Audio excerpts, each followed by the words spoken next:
নাও শোল মাছ গো। এই বাপ রে, শৈলে ফানছে না? শৈল একটা গেছে। হ্যাঁ ফান্দে, শৈল ফান্দে। এই ভাটা জাল কত শত শৈল ফান্দে। এখনই মনে হয় এটা না অনেকক্ষণ হয় ফানবে। এইটা জাল তো বড় সমস্যা করলো দেখি। খা খা। শৈলটা বেশ বড় আছে। ওটা শৈল আখলালে এরকম সাইজের, কিন্তু ভাগ্যে যে হ্যাঁ বেড়ে গেছে। দেখি না শৈল মাছ কিন্তু খুব পিছলা। সারাদিন নৌকাত শৈল একটা 1.5 কেজি হবে ধরলাত, তারও বুঝি বেশ হবে। থাকবে না দেখি অত বড় শৈল ফানছে। নৌকার থেকে নৌকাটা ছোট, অন্য অন্য মাছ মারি আস্তে আস্তে যাই।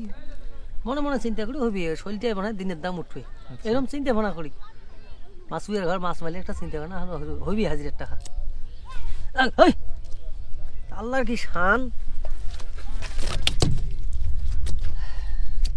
ঘাটত যা নৌকা বানমো, পানি কোনা শেখিয়া পানি ফিয়ে যাই।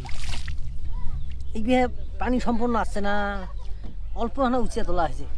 একবার এত করে আর কিন্তু টুস করে যাবে যা পড়ি।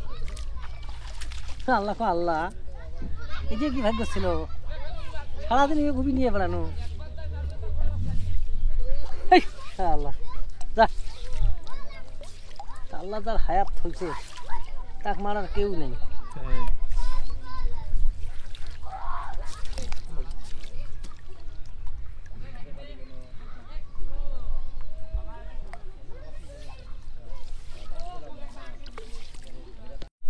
মন ফ্রি।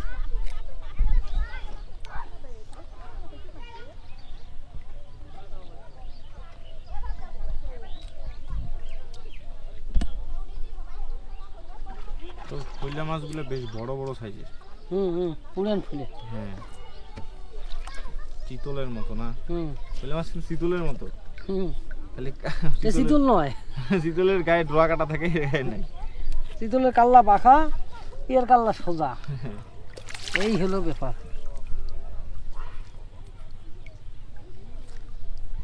এ তো পেঁচাইছে, কোন দিক দিয়ে বাইর করবো?